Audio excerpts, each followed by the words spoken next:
we'll guide you through how to use templates in Trello. If you find this helpful, consider subscribing and liking the video.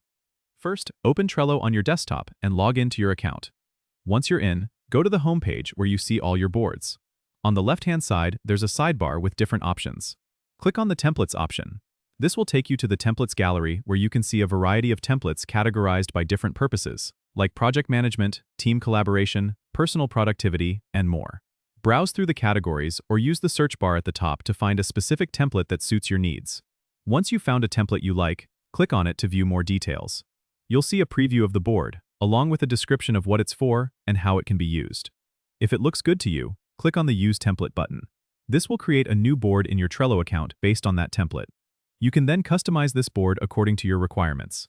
Add or remove lists, change card details, and invite team members just like you would with any other Trello board. Templates are a great way to save time and ensure consistency across projects.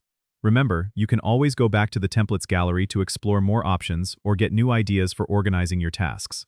Don't forget to subscribe and comment if this helped you out.